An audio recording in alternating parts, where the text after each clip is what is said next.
We are watching Global Governance TV, and I'm Kumar Rakesh. We are going to discuss today India-UK relation for the new Bharat, and the two-day visit today ended by Mr. Boris Johnson, the Prime Minister, Honorable Prime Minister of UK, and he was in Bharat for 2 days, 21st to 22nd, and both countries feel so energized of the visit, and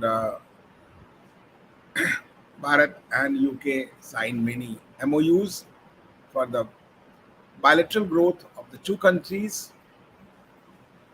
And according to MEA, Ministry of External Affairs, Government of India, I'm the reading the uh, docs releases by the ministry.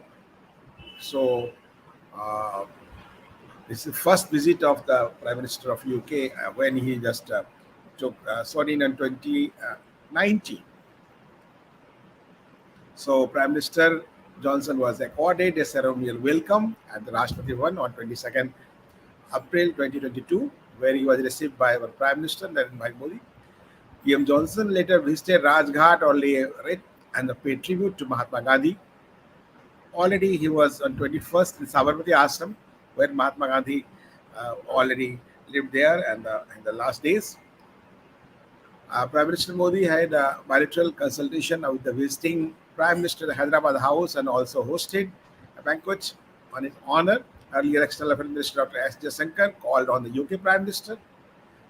And last year, as you know, he had to come Bharat, but due to COVID pandemic, he could not.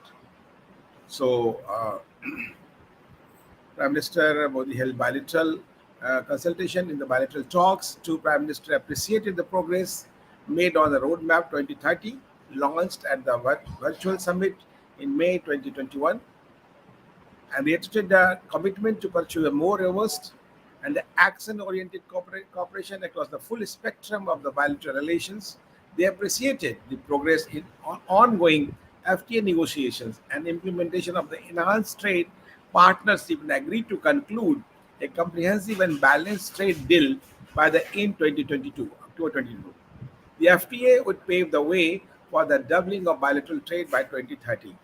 Both leaders agreed to transform defense and security cooperation as a key element of India UK comprehensive strategic partnership and discussed opportunities for the defense collaboration, including on co development and co production for meeting the needs of the armed forces of both the countries. Both sides issued a joint statement also for the further intensifying cooperation on cybersecurity, particularly in the areas of cyber governance, cyber deterrence, and safeguarding critical national infrastructure. They also agreed to closely cooperate on the countering the persistent threat of terrorism and radical extremism. Both Prime Ministers also exchanged views on the regional and global issues of the mutual interest, including cooperation in the Indo-Pacific, Afghanistan, UNSC, G20, and Commonwealth. India welcomed the UK joining into a Pacific Ocean initiative under the Maritime Security Pillar and agreed to enhance the engagement into Indo-Pacific region. The two leaders also discussed the ongoing Ukraine-Russia conflict. Prime Minister Modi expressed deep concern at the mounting humanitarian crisis and reiterated his call for immediate cessation of violence and return to the direct dialogue and diplomacy as the only way forward. But on this issue, the Boris Johnson, the former journalist, also commented very uh, in a friendly manner. Something for the French also, and the officially is different one. PM Modi congratulated Prime Minister Johnson for the successful organization of the COP26 last year. They reiterated commitment to the ambitious climate action to achieve the goals of the Paris Agreement and in implementing the Glasgow Climate Pact. They agreed to enhance the cooperation on rapid deployment of clean energy, including offshore wind energy and green hydrogen, and work closely for the early operationalization of the global green grid, One Sun, One World, One Grid initiative under ISA and IRIS platform under CDRI, which were jointly launched by India and UK at COP26. Two MOEs on implementation of India UK Global Innovation Partnership and the Global Center for Nuclear Energy Partnership (GC) and EP were exchanged during the visit. Through the Global Innovation Partnership, India and UK have agreed to co-finance up to 75 million pound to support the transfer and scale of the climate smart sustainable innovation to the third country. The Nobel GIP fund created under the partnership which also aimed to raise additional 100 million pound from the market to support Indian innovations. The following announcement also made a strategic dialogue, ministerial level dialogue on the new and emerging communication technologies such as 5G, artificial intelligence, and extra, and the collaboration on integrated electric propulsion, co-development of technology between the two navies. Prime Minister Mr. Boris Johnson had earlier April 21st started a visit from Ahmedabad, Gujarat, where he visited Sabarmati Ashram, JCB plant at Maswad Industrial Estate, Vadodara, and Gujarat Biotechnology University and GIFT City, Gandhinagar. And we have seen the photographs of the JCB when he was just trying to be the model of JCB, and so it was very interesting manner. And this trade has been going to be developed, and small services is there. And Prime Minister Narendra Modi also invited Prime Minister Boris Johnson to India in 2023 for G20 summit under India's presidency. Prime Minister Johnson reiterated his invitation to Prime Minister Modi to visit UK, and Prime Minister Modi accepted the invitation. And what a joint statement I want to read here. The cyber statement is very important, and I'm going to read there. India and United Kingdom committed to a partnership that delivers for the both countries, but 2030 vision includes revitalized and dynamic connections between our people and enhanced defense and security cooperation, and brings a more secure in Indo-Pacific. Through cyberspace, there is a digital living breeze that allows our citizens, students, and businesses to interact and promote our shared prosperity. As we take advantage of the new opportunities this creates, we must also protect ourselves against evolving threats. In May 2021, Prime Minister Modi and Prime Minister Johnson agreed to an enhanced cyber security partnership with India and the United Kingdom, outlined our commitment to a joint program of cooperation to deliver. This partnership focused on cyber governance, deterrence, resilience, and capacity building. The rules-based international order must be upheld online just as it is offline.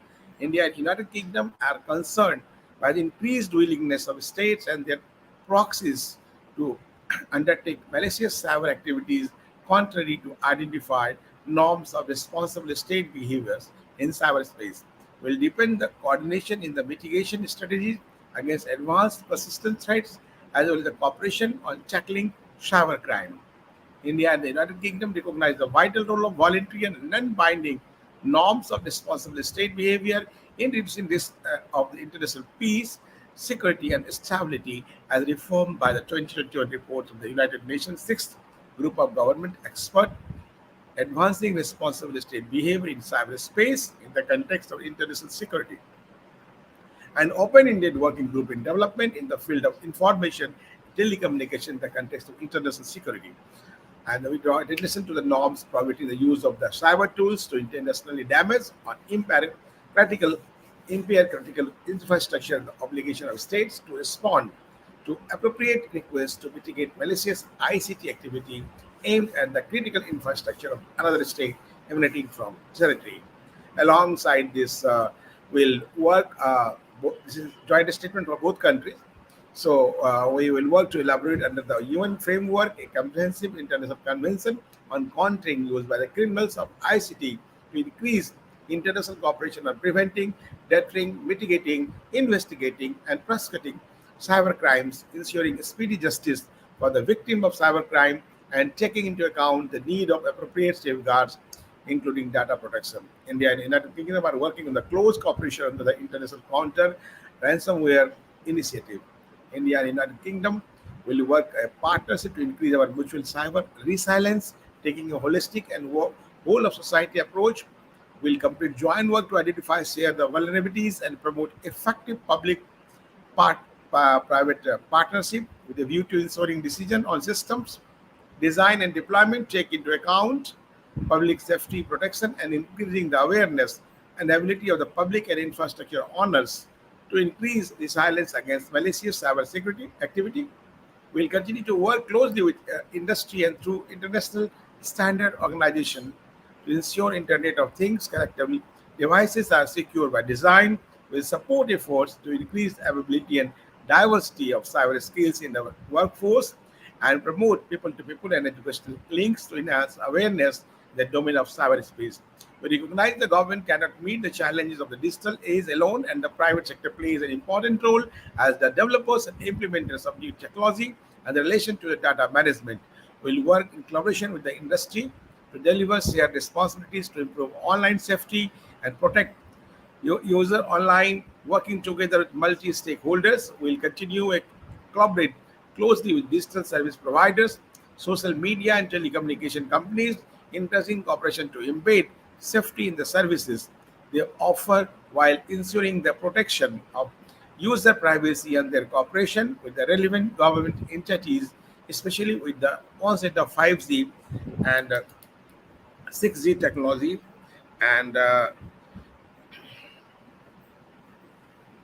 we welcome a step taken forward by the industry and urge them to redouble their efforts to protect the user of ICT. And India and United Kingdom reform the commitment to open, secure, stable, and accessible, peaceful cyberspace can be enjoyed by all. This is joint statement by the both countries, and after that, some MOUs exchange, but in of understanding. So G2G, government to government MOUs exchange, and the non-governmental MOUs also. There are the two MOUs, important MOUs, on implementation of global innovation partnership between the Ministry of External Affairs, Government of India, of Foreign Commonwealth and Development Office UK, MOU on cooperation with the Global Center of Nuclear Energy Partnership, Department of Atomic Energy, Government of India, Department of Business, Energy and Industrial Strategy. And non-governmental MOUs are MOU on establishment of short-term chair at Birmingham City University between ICCR and Birmingham City University in a cultural relation of by Government of India. Joint declaration of intent of the cooperation in the field of offshore wind development between the National Institute of Wind Energy and the Ministry of New and Renewable Energy, Government of India, and the Offshore Renewable Energy Catapult OREC memorandum standing on the creation of the Chevening Adani Scholarship on the Artificial Intelligence between the Foreign Commonwealth and Development Office, British High Commission, New Delhi, and Adani Group.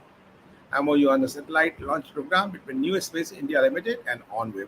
These are the MOUs. So just I'll show some of the video clips between the two official, how they respond, how they go with, and after that we'll just comment on the all the commentary and press conferences addressed by the both leaders. Please see the clips. Between the Department of Atomic Energy of the Government of India and the Department for Business, Energy and Industrial Strategy of the Government of the United Kingdom concerning cooperation with India's Global Center for Nuclear Energy Partnership. This will be exchanged on the UK side once again by His Excellency Mr. Alex Ellis, British High Commissioner to India, and on the Indian side by Foreign Shri K.N. Vyas, Secretary, Department of Atomic Energy.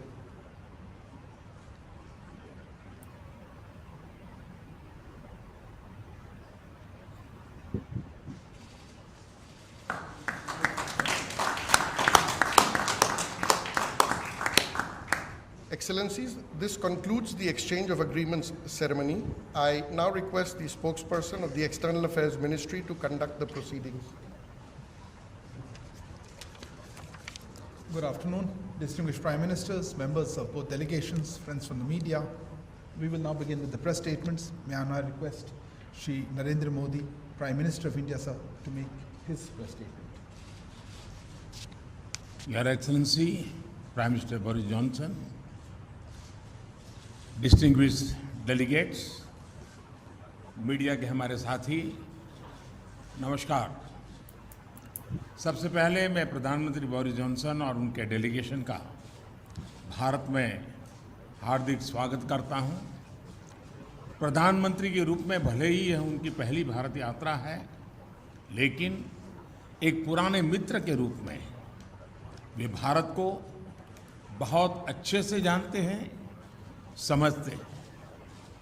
पिछले कई वर्षों से भारत और UK के संबंधों को मजबूत करने में प्रधानमंत्री जॉनसन की बहुत महत्वपूर्ण भूमिका रही है। इस समय जब भारत अपनी आजादी का अमृत महोत्सव मना रहा है, प्रधानमंत्री बोरिस जॉनसन का यहाँ आना अपने आप में एक ऐतिहासिक पल है। और कल तो पूरे भारत ने देखा है कि आपने अपनी भारत यात्रा का शुभारंभ साबरमती आश्रम में महात्मा गांधी को श्रद्धा सुमन अर्पित करके किया। फ्रेंड, पिछले साल हमने दोनों देशों के बीच कॉम्प्रिहेंसिव स्ट्रेटेजिक पार्टनरशिप की स्थापना की थी और इस दशक में अपने संबंधों को दिशा देने के लिए हमने एक महत्वाकांक्षी रोड मैप 2030 भी लॉन्च किया था। आज की हमारी बातचीत में हमने इस रोड मैप में हुई प्रगति को रिव्यू भी किया और आगामी समय के लिए कुछ लक्ष्य भी तय किए। फ्री ट्रेड एग्रीमेंट के विषय पर दोनों देशों की टीम्स काम कर रही है। बातचीत में अच्छी प्रगति हो रही है और हमने इस साल के अंत तक एफटीए के समापन की दिशा में पूरा प्रयास करने का निर्णय लिया है। पिछले कुछ महीनों में भारत ने यूएई और ऑस्ट्रेलिया के साथ फ्री ट्रेड एग्रीमेंट का समापन किया है। उसी गति, उसी कमिटमेंट के साथ हम यूके के साथ भी एफटीए पर आगे बढ़ना चाहेंगे। हमने रक्षा क्षेत्र में सहयोग बढ़ाने पर भी सहमति व्यक्त की है। रक्षा क्षेत्र में मैन्युफैक्चरिंग, टेक्नोलॉजी, डिजाइन और डेवलपमेंट सभी क्षेत्रों में यूके द्वारा आत्मनिर्भर भारत के समर्थन का हम स्वागत करते हैं। फ्रेंड्स, भारत में चल रहे व्यापक रिफॉर्म्स हमारे इंफ्रास्ट्रक्चर मॉडर्नाइजेशन प्लान और नेशनल इंफ्रास्ट्रक्चर पाइपलाइन के बारे में भी हमने चर्चा की। हम यूके की कंपनियों द्वारा भारत में बढ़ते निवेश का स्वागत करते हैं और इसका एक उत्तम उदाहरण हमें कल गुजरात में हालोल में देखने को मिला। यूके में रहने वाले 1.6 मिलियन भारतीय मूल के लोग समाज और अर्थव्यवस्था के हर क्षेत्र में सकारात्मक योगदान कर रहे हैं। हमें उनकी उपलब्धियों पर गर्व है और इस जीवंत सेतु को हम और मजबूत करना चाहते हैं। इस दिशा में प्रधानमंत्री जॉनसन ने निजी रूप से बहुत योगदान किया है। इसके लिए मैं उनका अभिनंदन करता हूं। फ्रेंड्स, हमने ग्लासगो में आयोजित COP26 में लिए गए संकल्पों को पूर्ण करने के लिए अपनी प्रतिबद्धता जताई। आज हमने अपने क्लाइमेट और एनर्जी पार्टनरशिप को और अधिक गहन करने का निर्णय लिया।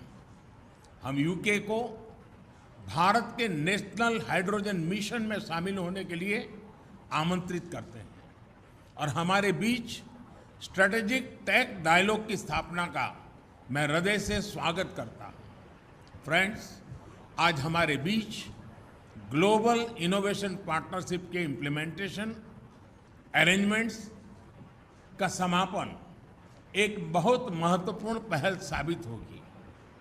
यह अन्य देशों के साथ हमारी विकास साझेदारी को और मजबूती प्रदान करेगा। इसके तहत तीसरे देशों में मेड इन इंडिया इनोवेशंस के ट्रांसफर और स्केलिंग अप के लिए भारत और यूके $100 मिलियन तक को फाइनेंस करेंगे।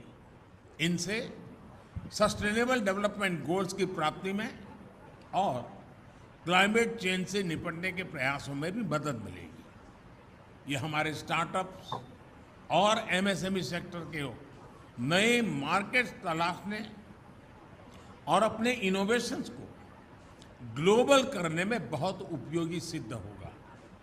फ्रेंड, हमने क्षेत्रीय और वैश्विक स्तर पर हो रहे अनेक डेवलपमेंट्स पर भी चर्चा की। एक free, open, inclusive and rule based order पर आधारित इंडो पैसिफिक क्षेत्र बनाए रखने पर हमने जोर दिया। इंडो पैसिफिक ओशन इनिशिएटिव से जुड़ने के यूके के निर्णय का भारत स्वागत करता है। हमने यूक्रेन में तुरंत युद्ध विराम और समस्या के समाधान के लिए डायलॉग और डिप्लोमेसी पर बल दिया। हमने सभी देशों की क्षेत्रीय अखंडता और संप्रभुता के सम्मान का महत्व भी दोहराया। हमने एक पीसफुल, स्टेबल और सिक्योर अफगानिस्तान और एक इंक्लूसिव और रिप्रेजेंटेटिव गवर्नमेंट के लिए अपना समर्थन दोहराया। यह आवश्यक है कि अफगान भूमि का प्रयोग अन्य देशों में आतंकवाद फैलाने के लिए नहीं होना चाहिए। एक्सेलेंसी, आपने हमेशा भारत और यूके के संबंधों को मजबूत करने के लिए विशेष प्रयास किए हैं। इसके लिए हम आपका अभिनंदन करते हैं। एक बार फिर आपका और आपके प्रतिनिधिमंडल का भारत में हार्दिक स्वागत है। बहुत बहुत धन्यवाद। Thank you, sir. May I now request His Excellency Right Honourable Boris Johnson. Thank you Prime very, Minister. very much.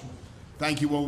My friend, Prime Minister Modi, Narendra, my khas dost, I think is the phrase I want in Hindi. We've had a fantastic 2 days here in India. And yesterday I became the first Conservative Prime Minister to visit Gujarat, which is your birthplace, of course, Narendra, but as you've just said, the ancestral home of about half of all the British Indians, and I had an amazing reception, absolutely amazing.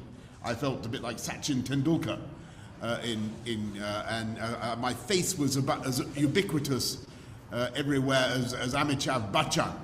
I was everywhere to be seen, and it was fantastic. Now this morning we've had wonderful talks, and I think that they have strengthened our relationship in every way. In challenging times, it is very important that we, the Khas-Dos, get closer together. And I believe the partnership between Britain and India, one of the oldest democracies, Britain is one of the oldest, I mean Iceland they say is older, but we're one of the oldest, and India, certainly the largest democracy, is one of the defining friendships of our times. And what we're doing is taking forward an ambitious 10-year roadmap for British-Indian relations that we agreed last year. It was great to see you at the G7, but since then the threats of autocratic coercion have grown even further. And it's therefore vital that we deepen our cooperation, including our shared interest in keeping the Indo-Pacific open and free. So today, we've agreed a new and expanded defence and security partnership, a decades-long commitment that will not only forge tighter bonds between us, but support your goal, Narendra, of Make in India. The UK is creating an India-specific open general export licence, reducing bureaucracy and slashing delivery times for defence procurement. We've agreed to work together to meet new threats across land, sea, air, space and cyber, including partnering on new fighter jet technology, maritime technologies to detect and respond to threats in the oceans. We're extending our partnership as science superpowers and building on the collaboration between Oxford AstraZeneca, for instance, and the Serum Institute of India, which vaccinated more than 1 billion people against COVID, including, I'm proud to say, I have the Indian jab in my arms, and a power of good it did me. So many thanks to India. And that has helped India to become what Narendra has called the pharmacy of the world. Today, we're embarking on joint initiatives on malaria vaccines, on antimicrobial resistance, and a digital partnership between the Indian National Health Authority and our NHS. We're also taking big steps together on energy security, helping each other to reduce our dependence on imported hydrocarbons and adopt cheaper, more sustainable, homegrown alternatives. And we have a new offer, a new plan to develop offshore wind from the Celtic Sea to Dhanushkodi. We've got a new UK-India hydrogen science and innovation hub, and we're taking forward the Green Grid solar power initiative that you and I began, Narendra, at COP26 in Glasgow together with 80 other countries. It's an incredible fact that the sun provides enough energy every day to power the world 10,000 times over. You have a lot of solar power here in India. The sun's putting on a fantastic performance today, but we have quite a lot in Britain as well. These partnerships form the superstructure of the living bridge that Narendra describes between our countries. And today, that bridge is humming with goods and services and people and capital, whizzing back and forth, east to west. And sometimes it can be hard to tell whether something is British or Indian or, frankly, Brindian. And on Wednesday, I went to the airport in a Range Rover, Indian-owned but made in Britain. And when I arrived here on Thursday, I visited JCB, British-owned but made in India, exporting 60,000 around the world, by the way, 110 countries. Or take the example of the Norton motorbike, now being revived in Britain by an Indian company.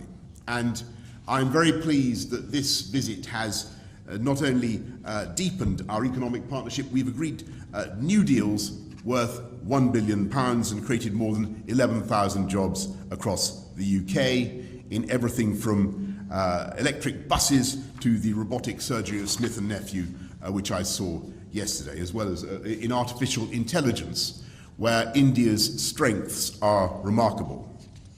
And perhaps most significantly for the long term, we're making full use of the freedom that we now have to reach a free trade agreement, a deal where you can lift those tariffs, you can, India, Narendra, on our machinery and apples. Actually, you've already done it on apples, so thank you for the apples.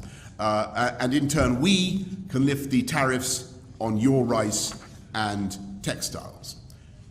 We've already closed 4 chapters, and today we're announcing new measures to make it easier to export UK-made medical devices to India and ensure mutual recognition of UK higher education qualifications. And as the next round of talks begins here next week, we're telling our negotiators, get it done by Diwali in October. Get it done by Diwali. This could double our trade and investment by the end of the decade, widening that living bridge into a multi-lane motorway pullulating with beautiful jointly made electric vehicles and creating hundreds of thousands of new jobs in both our countries. So, as India celebrates its 75th year of independence, I am filled with optimism about the years ahead and the depth of the friendship between our countries and the security and the prosperity that our partnership can deliver for our people for generations to come. Thank you all very much, and thank you, Prime Minister Modi. Thank you. Thank you. Thank you, Excellency. That concludes the press statement. Just you listen the is a statement of the both leaders, how just they brief and how just greet to each other and congratulate to each other. After the press conference was there are more than 25 questions from the both sides, and both were replied and very with all inputs, and but some significant questions highlighted. So I'm just when asked by about the Nirav Modi and Vijay Mallya, he has given very um, uh, Prime Minister Boris Johnson said the government had ordered the extradition of economic fugitives wanted by India, but there are legal technicalities that made the task very difficult. Answer a query related to the extradition of Nirav Modi and Vijay Mallya. Uh, at a press conference, Mr. Johnson said the UK government wants them to take it back to India for trial and does not welcome people who want to use the British legal system to evade the law here in India. One on the two individuals that you mentioned, the extradition case, they are illegal. Technically, that made it very difficult. But what can I tell you is that UK government has ordered their extradition, as Mr. Boris Johnson said. And he also said we have said from our point of view, we want them to take it back to India for trial. Perhaps I should just say we welcome people where we have talent and brilliance coming from India, coming to the UK. We don't welcome people who want to use our legal system to evade the law here in India, he added. And earlier, a day addressing the special press briefing on the UK PM visit, Foreign Secretary of India, Har Singla, said the issues of economic fugitives figured in the talks of the British Prime Minister, and the government conveyed the extradition of these offenders in a high priority as they need to back to face India's justice system. Our objective is to bring economic fugitives who are wanted in India to face justice in the country, and matter did come up at the talks, as earlier Mr. Singla all emphasized. He also said Prime Minister Johnson took note of point raised and indicated he was very sensitive to Indian concern in this regard and will see what he could do. And Prime Minister Johnson said that it was important for him as well, and he will surely review it. Prime Johnson took note of the point raised by us and indicated he was very sensitive to Indian concern in this regard, and he'll see what he could do. And as you know, Vijay Mallya, Nirav Modi, Mel Choksi defrauded public sector banks by siphoning off the funds through their companies, resulted in total loss of 22,585.83 crore INR to the public sector banks. As of the March 15, 2022, the government had informed the parliament last month. And I already told you, that is a very important. And as you tweeted by the ANI also, we set up the anti-extremist task force to help India. UK government got extradition, and if you see the all